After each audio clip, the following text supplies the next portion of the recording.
सबको दिख रहा है स्क्रीन पे?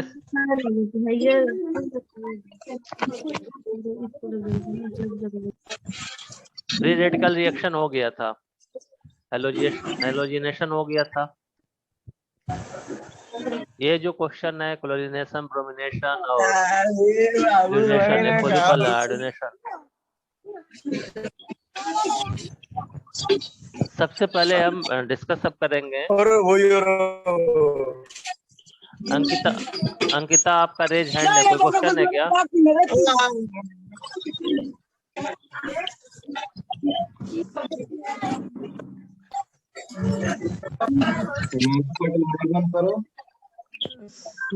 सर बहुत आवाज आ रही है सर, सबको म्यूट कर दीजिए सर। जिसको क्वेश्चन करना रहेगा हम लोग हैंड रेज करेंगे सर।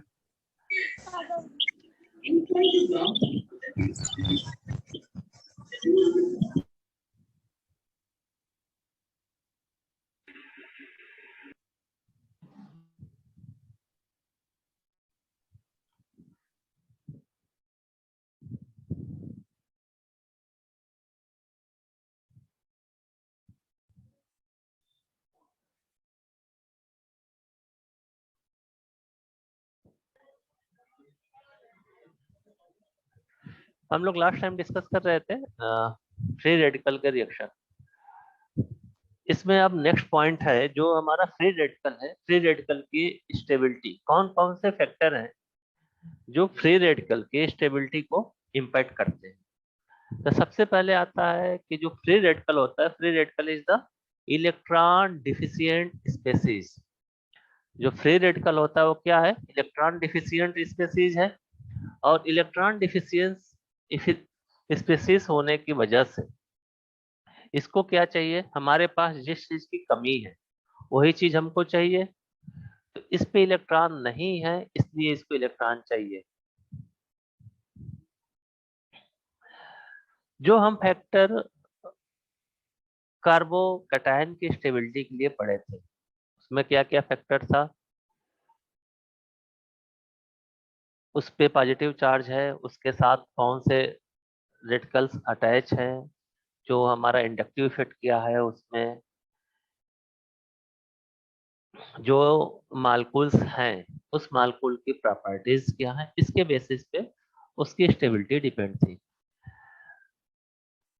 तो they can be stabilized through the donation of electron density by neighbours. For this reason radical stability in order to methyl primary, secondary और टर्शियरी। तो जो बगल में नेबरिंग में जो मालकूल हैं उसमें, या जो मालकूल उस पर अटैच हैं, उसकी प्रॉपर्टी कैसी है और वो कैसे स्टेबलाइज करेंगे। तो जैसे हमारा कार्बोकैटायन की स्टेबिलिटी थी, सबसे स्टेबल कार्बोकैटायन कौन सा था?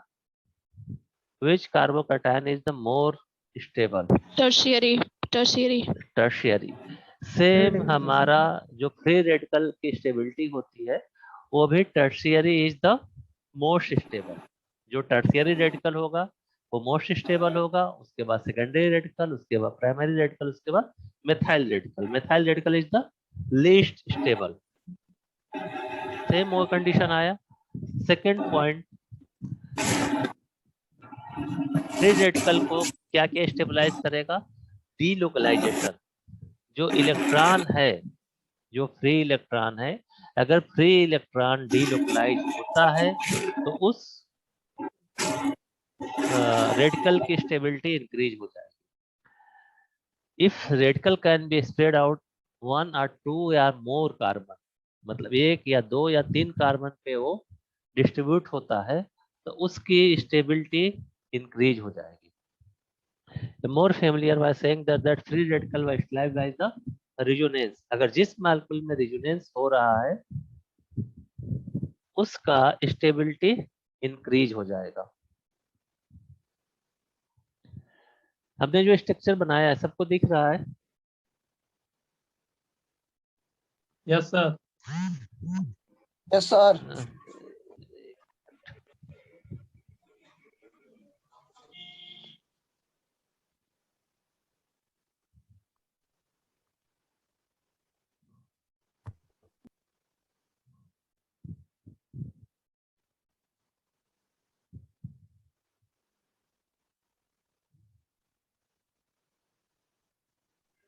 सर आवाज ही नहीं आ रहा। बोल ही नहीं रहा हूँ यार,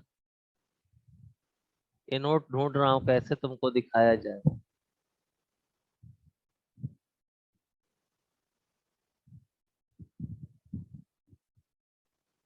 जो हमारा स्ट्रक्चर है, जो पहला ये स्ट्रक्चर है, इसमें कितने 3 कार्बन है, और इन 3 कार्बन में हमारी अटैच है। इसमें यहाँ पे एक में डबल बॉन्ड, एक पे सिंगल बॉन्ड है जिसपे फ्री रेडिकल्स। ये दिख रहा है सबको, नीचे जो इलेक्ट्रॉन का सिलेक्शन मैं किया हूँ, जो ये इलेक्ट्रॉन जी क्या सर। है, रेजोनेंस के वजह से ये इलेक्ट्रॉन 2 या 2 से अधिक कार्बन पे डिस्ट्रीब्यूट हो जाता है, जिसकी वजह से इसकी स्टेबिलिटी इंक्रीज होगी।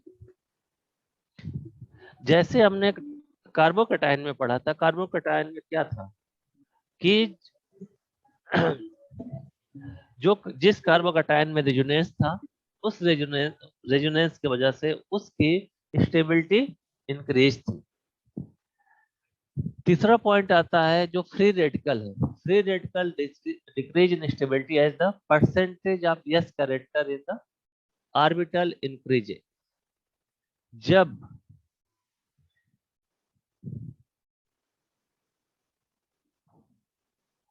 s ऑर्बिटल की प्रॉपर्टी या कैरेक्टर इंक्रीज होता है, तो फ्री रेडिकल की स्टेबिलिटी डिक्रीज होती है।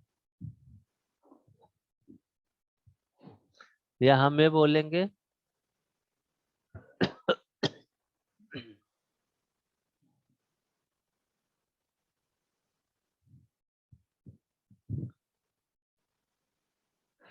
जो हाफ एम्प्टी ऑर्बिटल होता है वो न्यूक्लियस के क्लोजर होता है।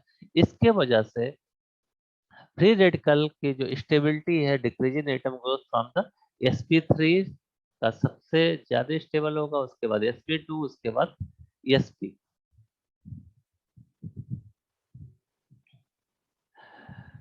कौन कौन से फैक्टर हैं जो डीस्टेबलाइज करते हैं फ्री रेडिकल को? तो सबसे पहला जो फैक्टर आता है हाइब्रिडाइजेशन। हाइब्रिडाइजेशन में क्या होगा, the stability of the free radical decrease as the orbital is held closer to the nucleus. जो जितना ज्यादा क्लोजर होगा न्यूक्लियस का, उसकी स्टेबिलिटी उतनी कम होगी। इसलिए sp3 सबसे ज्यादा स्टेबल होता है, उसके बाद sp2, उसके बाद sp। इसके बाद नेक्स्ट फैक्टर आता है इलेक्ट्रोनेगेटिविटी। इलेक्ट्रोनेगेटिविटी कैसे इम्पैक्ट करेगा? Across the periodic table decrease in stability from left to right with increasing electronegativity. जब हम दाहिने से बाएं जाते हैं तो कौन कौन सी प्रॉपर्टी इंक्रीज होती है?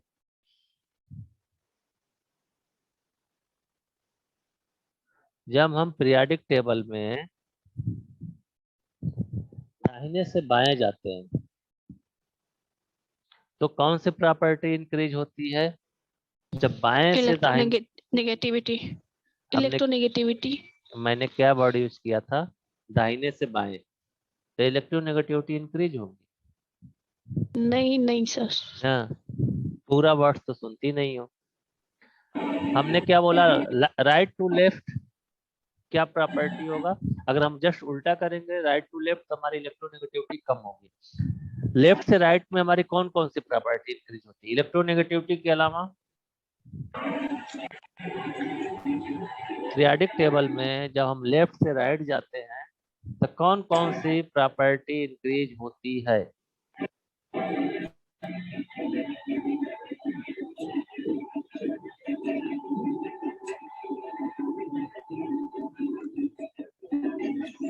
इलेक्ट्रोनेगेटिविटी के अलावा कौन सी प्रॉपर्टी इंक्रीज होती है?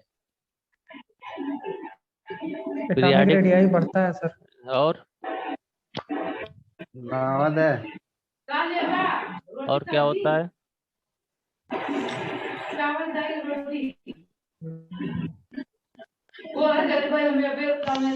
रोटी सब्जी और का देवी।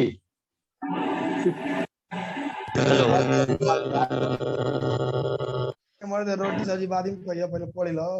जब भी हम across the periodic table decrease in stability from left to right, सबसे पहले क्यों क्या रीजन होता है? जो इलेक्ट्रोनेगेटिविटी है, इलेक्ट्रोनेगेटिविटी इंक्रीज होती है। इसके वजह से जो CH3 है, CH3, अब यहाँ पे हम ओनली हम कंपेरिजन करेंगे एटॉमिक कंडीशन की।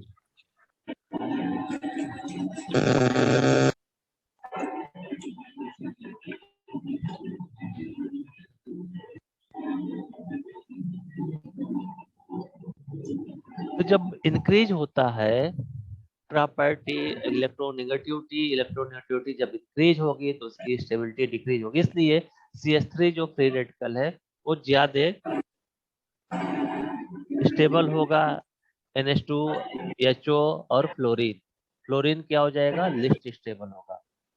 और ये सब क्यों होता है? जो भी हमारा पार्शली फील्ड ऑर्बिटल्स है, पार्शली फील्ड ऑर्बिटल वो क्या करेगा?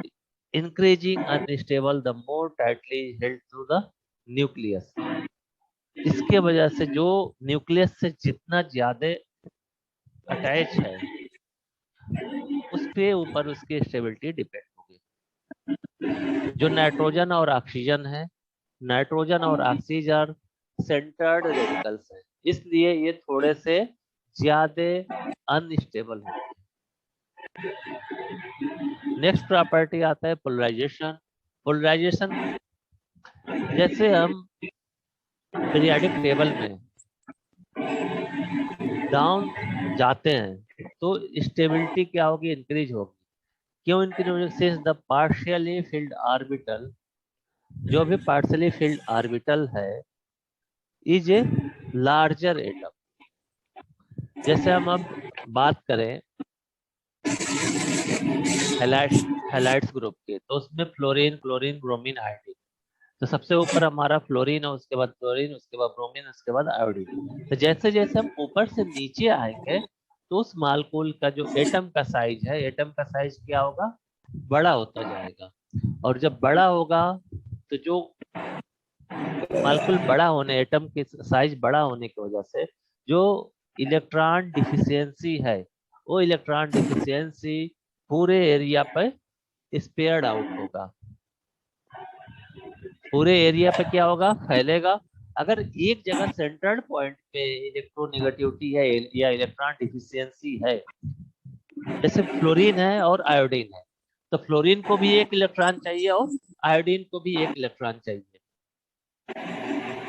तो फ्लोरीन पे क्या होगा? जो एटम है, एटम स्मॉलर एटम है और आयोडीन लार्जर एटम है। तो लार्जर एटम होने की वजह से जो इलेक्ट्रॉन डिफिशियंसी है बड़े एरिया में डिफिशियंसी शो करेगा, और फ्लोरीन एक छोटे से एरिया में डिफिशियंसी शो करेगा। तो इसके वजह से आयोडीन मोस्ट स्टेबल होगा, सबसे कम स्टेबल होगा फ्लोरीन।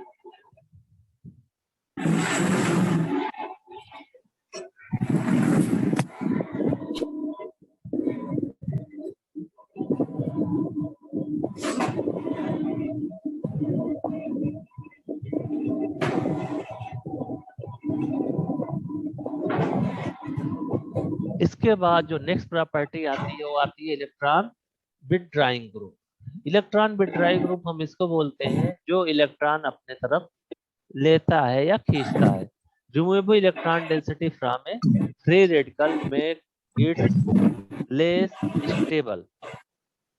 क्या होता है कि जो इलेक्ट्रॉन विथड्राइंग ग्रुप है, जो हमारा फ्री रेडिकल है, फ्री रेडिकल ऑलरेडी क्या है? इलेक्ट्रॉन डिफिशिएंट, और उसके ऊपर कोई ऐसा मालकूल फिर अटैच हो रहा है जो उस इलेक्ट्रॉन को भी अपने ऊपर खींच रहा है।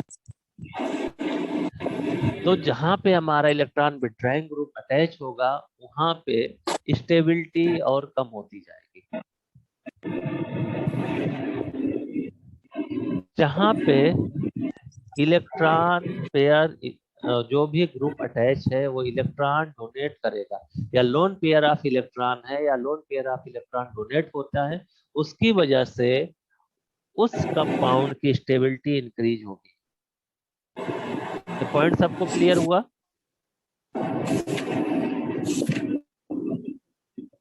सर एक बार और बता दीजिए वाला पॉइंट। कौन सा? कौन यही वाला? फोर्थ वाला फोर्थ इलेक्ट्रॉन वाला। Electron withdrawing. होता Yes, क्या है, sir. जो फ्री रेडिकल है, फ्री रेडिकल ऑलरेडी क्या है, इलेक्ट्रॉन डिफिशिएंट। उसको क्या चाहिए? इलेक्ट्रॉन चाहिए। जब उसको इलेक्ट्रॉन चाहिए, वो ऑलरेडी कम है और उसके साथ कोई कंपाउंड ऐसा लगा है जो इलेक्ट्रॉन भी अपने तरफ खींच रहा है। तो इलेक्ट्रॉन जब अपने तरफ खींचेगा तो उसकी स्टेबिलिटी और कम होगी। मान लो तुम्हारे पास पैसे की जरूरत है, तुम्हारे पास पैसे कम है और तुम्हारे साथ कोई ऐसा अटैच हुआ जो पैसे तुम्हारे तरफ से और खींच रहा है, तो तुम्हारी स्टेबिलिटी क्या होगी? और कम हो जाएगी और ज्यादा पैसे की Yes. जरूरत पड़ेगी। इसके वजह से जहां पे इलेक्ट्रॉन विड्रॉइंग ग्रुप अटैच होगा उसकी स्टेबिलिटी कम होती जाएगी। अगर वहां पे कोई ऐसा मालिक्यूल अटैच होता है जो लोन पेयर डोनेट करे, या जिस पे lone pair of electron present है जो डोनेट करता है, इसके वजह से जो इलेक्ट्रॉन डिफिशियंसी है वो पार्शियली क्या होगा? ऑक्यूपाई हो जाएगा।